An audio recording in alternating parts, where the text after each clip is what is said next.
All righty. Good morning. How are you out there? I would love it if you would tell us where you are. What's your name and where are you, just so we can see how much of the country we have covered out there. And you see right here beside me is my beautiful, amazing Emmalou Penrod. So hello. How Hello, you doing, Delinda. Emmalou? Oh, I'm doing great. Always Just love spending time with you. Oh, it is fun. I love that we have these set appointment dates once a month. This way Yes, we get to really see each other and find out what's going on in our lives. I love all of that. It just makes it so special. And it is just a fun topic that we have today. And we're calling it Trials to Triumphs. And we've all walked through seasons that were hard or that didn't make sense or delayed us or detours and disappointments. But well, just think, what if those moments were exactly what God is using to shape us for something greater?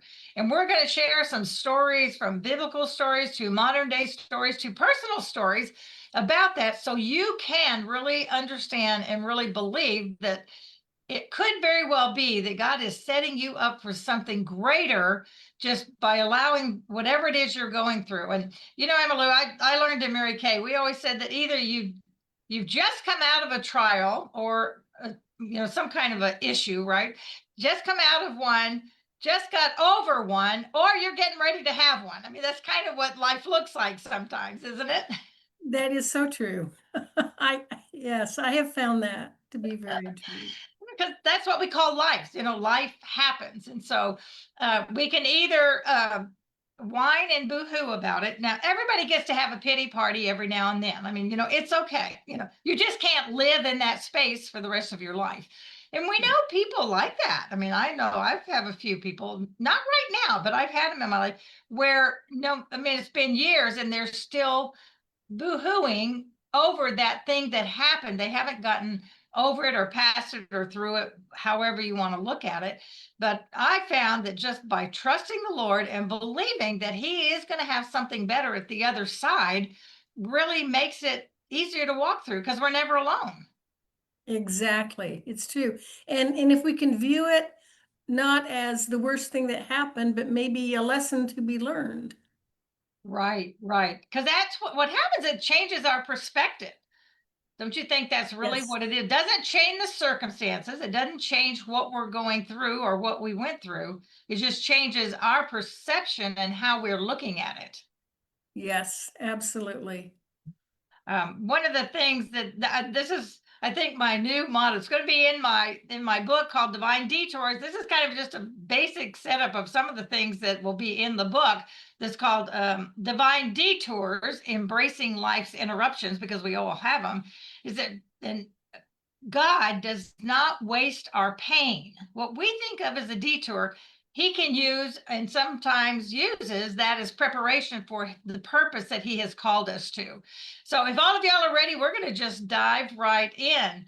So, Emmalou, tell me, let's start just with one of your stories. What's a personal story you would like to share with us? All right. Well, this is a time when a trial actually saved my life. Oh, wow. So we're going back to the time when I had my last child, which was about 38, 40 years ago. Okay. And I had what I thought was a sciatic nerve issue. I was pregnant with my last child, and it was just causing me a lot of pain. I was frustrated. I was treating it with ice. I was seeing a chiropractor. I was doing all the things I had done in the past for sciatic pain to relieve it, and nothing seemed to be working. In fact, it seemed to be getting worse. My husband had a business trip planned. He was saying, "Should I go? And I thought, "Oh, honey, I'll be fine. I just need to wait it out. It'll be over soon." So he went ahead and left. And his mother was really kind of upset with him for doing that. So she came over and she was fussing over me. And she just said, "You know what? I had I had six other children. So this was my seventh child." And she said, "I'm taking you and your children to my house. I'm going to take care of you." She was so mad at David. But she's just a dear, sweet woman. And she took me to the doctor, and it was discovered, the doctor ran some tests and found out it was not sciatic. I had the veins in my leg were just full of blood clots, blood clots. I Oh had my. phlebitis. The ice packs made it worse. And the doctor said his office was right in a building adjacent to the hospital. And he said, I've already contacted them. You go there now, you check in. And I said, well, my husband's out of town. I want to wait till he gets back and talk to him. This was before cell phones. There was no way to contact him. I didn't know where he was staying. And the doctor said, go now. And I went, and you know, I have a sister-in-law who died of blood clots. Two formed when, again, during pregnancy, two formed, went on either side of her lungs, and she was gone. Oh my. So, and if I hadn't had, and all this time I'm praying to please release me from this pain is terrible. But if I hadn't had that extreme pain, I would have gone on assuming it was my sciatic and doing entirely the wrong things. So I felt like that was a time when pain actually saved my life and helped me find out what was really wrong. So Wow. And you're I'm great. right. I Blood can look clots back, could, yeah. be grateful for that pain. And we think like now, when would we want I mean, it's hard to be grateful for pain, but like you said, my gosh, my we have a nephew. It's actually on Bill's side, but I claim him because he and I are great friends. And he was in California and had a car accident and broke his arm. So he's thinking, oh, I totaled my car, my arm is broken. Well, while he was in there, they did blood work, just kind of like they always do. For some reason, I don't know when you break your arm if they take blood work, but they must have suspected something. And they found that he had leukemia. So if he had not had that accident, which, broke his arm, they wouldn't have said. Now, the good news is they told him he probably only had a few months to live, and he is still alive, kicking and feisty as ever, I might add. And it's been about 15 years later. So we never know. We never Yeah, know what the things that we go through, if God, how God, not if God, but how God is going to use them to redeem the situation, to make good out of bad, or bring us to a better place. Because I think sometimes we're so focused on ourselves that we don't realize how God is orchestrating the world.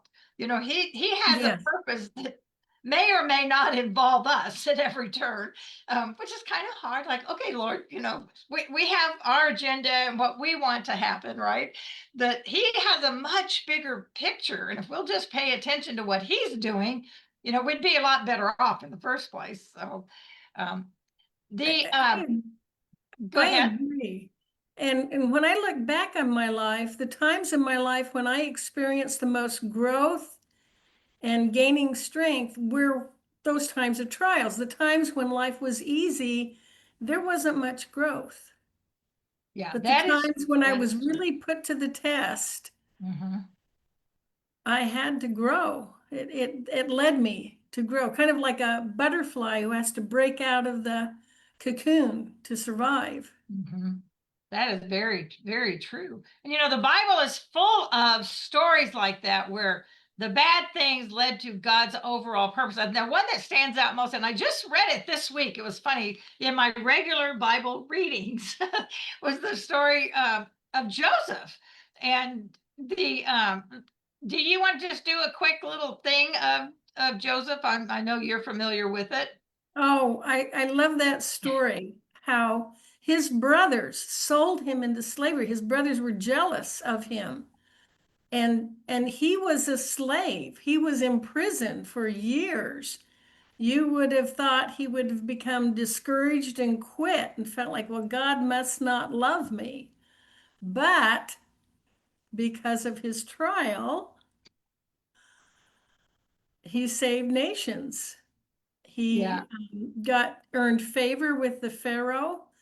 He had visions. He could tell the Pharaoh, you're going to have 7 really years of plenty and then 7 years of famine, and Pharaoh trusted him enough to say, okay, I'm putting you in charge of the food storage plan.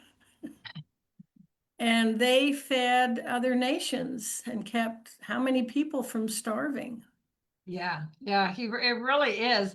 And the thing that just stands out to me the most is that you've brought us up to the point, and so after the 7 years where they stored all the stuff and they fed nations, Joseph's brothers and his father were uh, were starving, where they were, and the dad sent them to Egypt, not knowing that Joseph was there, of course, sent them to get food. So through a variation of the story, bottom line was they came to him in two different times, and he did not show himself that he was their brother. He just was the one in charge. I wonder what they called him. I think they did change his name, as a matter of Yeah, fact. I think they gave him an Egyptian name. I also Yeah. think there's a beautiful story of forgiveness there too. Oh I my mean, he could have gosh, had it his is. brothers executed. You would think that I like to think I'm pretty forgiving, but I don't know that I could have done what Joseph did. So on the third visit, he brought them in and he sent all of the guards and people out, and they thought they were getting ready to get hammered. They really thought, it was the end. And he, revealed himself, and they were very afraid. And he said, you intended to harm me. This is in Genesis 50:20. He says, you intended to harm me, but God intended it for good, because that's how he redeemed the nation, and they fed the others, other nations, as you said, as well. So it is such a story of forgiveness, but how God's plan unfolded, Yes. so that during that famine, um, uh, Jacob and the whole tribe of Israel. I mean, they were saved for the future that God had planned for him to be, the leader of the nations, and that the Messiah would come through that line. All And, of and these things going on. and as I read this story too, I feel that even it wasn't just that he had to wait till the end to get a reward. He was comforted. The Lord was with him throughout that trial. Yeah, The Lord yeah. never abandoned him. And he had such favor with the Lord. His walk must have been so close that he could even contemplate forgiving his brothers for throwing him down a well and selling him.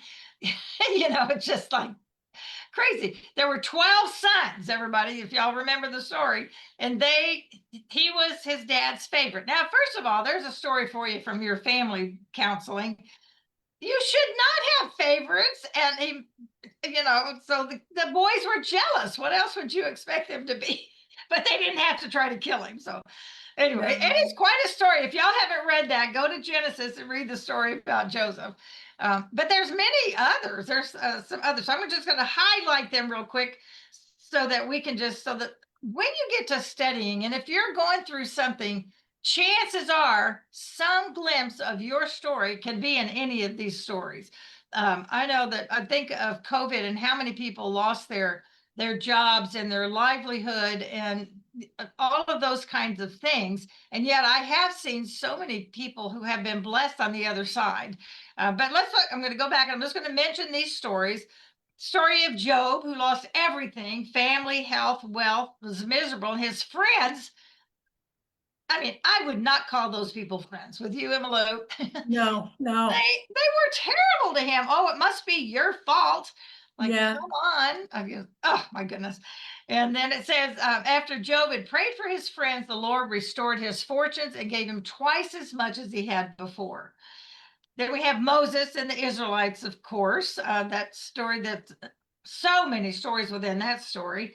Ruth, whose husband was killed, she faced widowhood and poverty, and yet God led her to Boaz and became part of Jesus' lineage. And Yes. I mean, that's also a great story. There's so many. if you want to just find some great stories of inspiration and how God is faithful and can bring you through.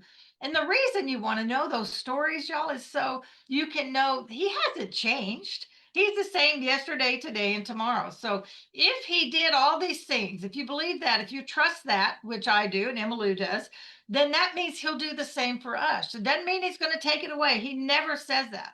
Never says in the Bible He's going to take away all your pain and your trials. Matter of fact, in James it says, when you encounter. So you will Not encounter. if. Oh gosh. And then of course, like I said, Ruth and David and Paul, and then Jesus, who, talk about the horrific death on the cross. It still just so breaks my heart. I know He had to do it, but it just kills me. Yeah. The love that He had to do that for us is just so incredible. And we can only be grateful that Yeah, he did pay the absolutely. price for us. And then I was sharing a story with Emmalou, and I think you knew the story already. If y'all ever know about Corrie ten Boom, who during the Nazi invasion and all that was imprisoned, and she was at one of the camps. And in her particular cabin, they never bothered her. And people have asked, well, how did you get through that? They were taking people out and killing them, and all those terrible, horrific things that happened. And it's kind of a funny story, but it's really not. It's just amazing of God's grace, and you'd never think of it as something positive. But her cabin was infested with fleas, so she had flea bites all over. But the guards never went in her cabin during this particular thing, and that's what saved her. So you wouldn't think, how can fleas be a blessing, right? But God used it as a blessing. Well, and Corrie was not Jewish. Do you remember why she was in prison? Mm, They helped. They did what they oh, could to help. And they created a place in their home, like a false wall where they could hide and protect them. And then eventually they were found out, and so they were sent to prison. mm. They were I had forgotten that. they're very charitable and Christ-like people. Yeah, it might be time for me to go back and read that whole book again. It's really a good book. It Her is a story. good book. It is. So I think then if we bring it towards then a few more modern ones, Bethany Hamilton, who was the shark attack survivor, and how then God has now just opened up a world for her to share her message. I watched the movie because I love movies, but it just how that loss led to her calling of sharing the message of Christ and His salvation. And do you have any other favorites that come to your mind? Of people who went through a trial and found it to be a great blessing. Mhm. I can't think of any just off the top of my head, but I would like to share Yes. one more story of a time, and it was a great lesson to me of when, again, okay, now I'm a grandmother and I love to spend time with my grandkids, but I was also in a move. We wanted to buy a house. I knew exactly the house we wanted. I was just praying, how can I make this happen? And during this time of great trial to me, because the future was uncertain, I arranged an outing. One of my grandsons, a 4-year-old boy, was staying with me, and we were going to meet. The family was spread out. My daughters and daughters-in-laws were going to meet at the zoo that was centrally located for an outing with the grandchildren. We were going to meet at the merry-go-round, ride that together, and then explore the zoo. So we get there first. My 4-year-old grandson sees the merry-go-round immediately. I want to ride the merry-go-round. I want to ride the merry-go-round. And I was just like, okay, you will. We're just waiting for your cousins to get here, and then we'll all ride the merry-go-round. And that just broke his 4-year-old heart. No, I want to ride it now. I want to ride it now. And I was just trying to patiently calm him down. And then finally I said, "You're going to get what you want. You just need to wait." And as soon as the words were out of my mouth, immediately came to my mind, "That's what I'm trying to tell you." And I realized that God was aware of me. He knew what I wanted, but I just had to wait. I had to be patient. And I I was love actually behaving like a 4-year-old. that. Yeah, God does teach us lessons by children, doesn't he? But that was a time, sometimes a trial, we need to wait. We need to trust him. Like you said, we need to trust him, be patient, and, he always comes through every Mhm. time. Yeah. It really does. And I think it's so important for us to look at our life and look at our journey. And those of you who've been walking this journey over these last 8.5 years, we're in our ninth year. I know you've heard me say this multiple times, but it's because I think it's so important. There is in your journey, and it's not meaning to go back and do a shameful walk back through your life, but it's looking at those markers, those times where God, just to see how his faithfulness, there's I call it a thread. Y'all can call it what you want, but basically, if you start, just make a note, make a timeline for yourself of of events. Sometimes they're good events, sometimes they're trials, they're tribulations, and just look through your life and note them and begin to notice the thread that goes through that shows you how you were never alone. And Yes. he even is with, even, let's say you accepted the Lord as an adult later in your life, you can still look back and you can still see where God was at work in your life, even when you didn't believe in him. And that's pretty amazing. He loves all of us unconditionally. And so he's always involved. Now, he's always inviting you to join him. He wants everyone to know him and love him and walk in his light. But some just take longer to get there. Everybody's walk is different. But if you Yeah. look through there and really make a point, and I would suggest you just start. You just start at some point when you got married, when you had your kids, and just if you'll pray and ask God to reveal how he's been involved in your life, he will. He really will. And it might take you a couple of weeks. That it might take long, because sometimes I still am remembering things that I'd forgotten in my life, where I can go back and see where his hand was in it. And so it's a great thing. And it's good for you because it helps you realize his faithfulness, but it's good for your family. And that's where I haven't gone to that next step. I've thought it and I've written it out in just my messy, whatever.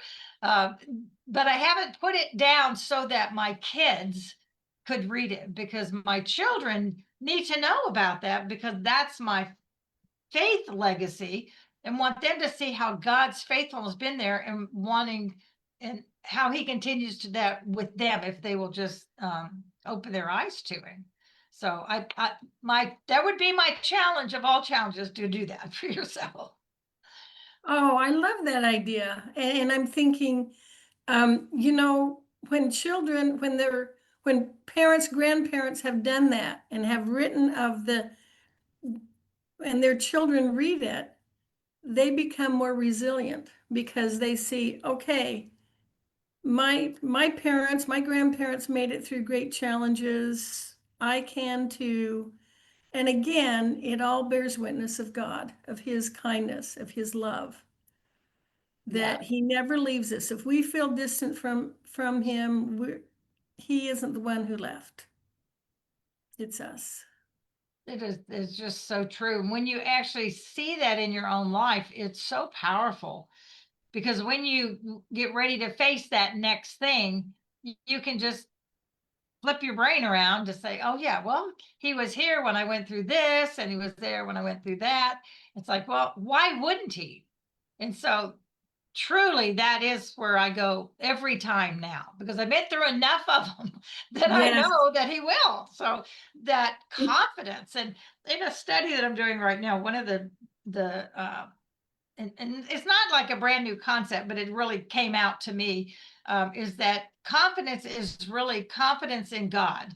You know, Yes, I it's agree. when you have the confidence of God, I mean, you can hold your shoulders up, you can do anything, of wherever he leads you, he's going to give you his strength and his power. So we don't have to worry about if we're weak, right?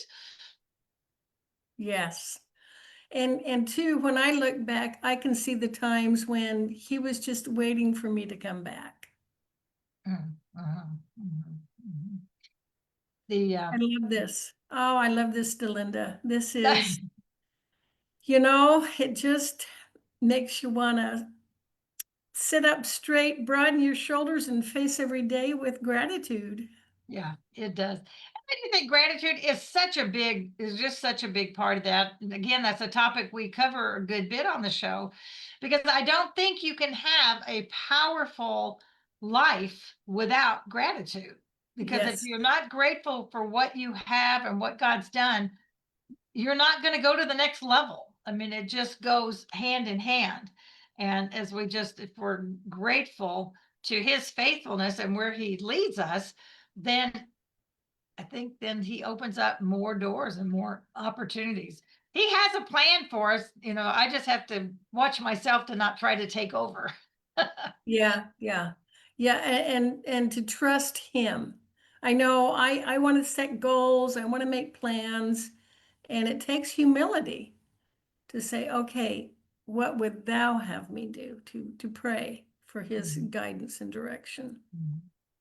I'm going to go back just real quick. We're at the top of the hour, but for those of you, because I know, the COVID thing, we feel like we're out of it, which hallelujah. But there's still recurring troubles or trials that are Oh, still, yeah. you know, that ripple effect that happened from that.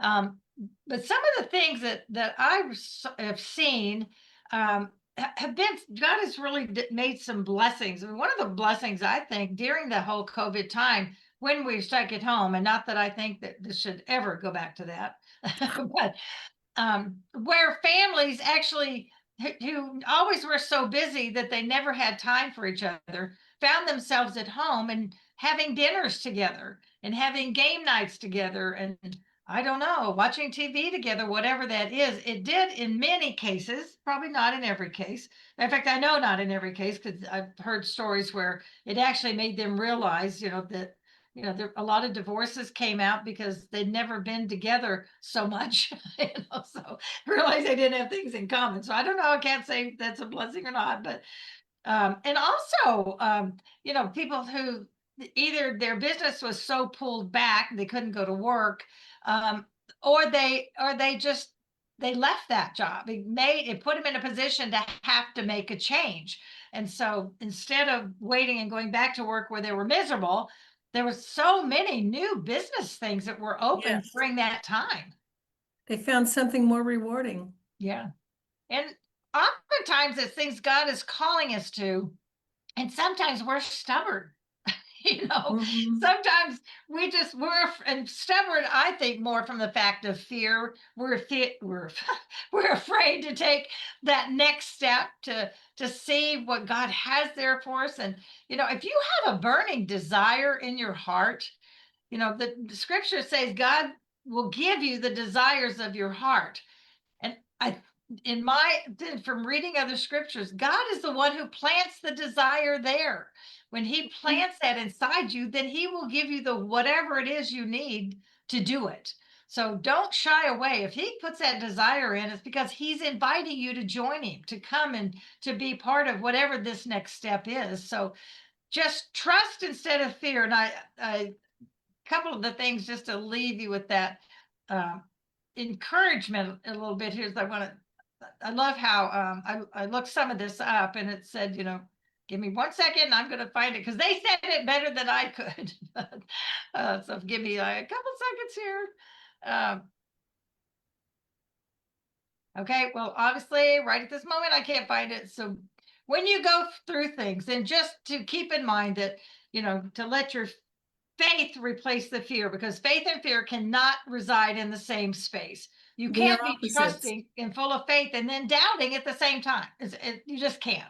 So choose which one you want, faith over fear, looking forward to the future and trusting you have a future as opposed to living in the past and remembering all the pain. Try to let go of the pain, not to diminish it, but that you need to move forward. So I guess that is what we have for you this morning. Any last words or some encouragement, whatever that you'd like to share?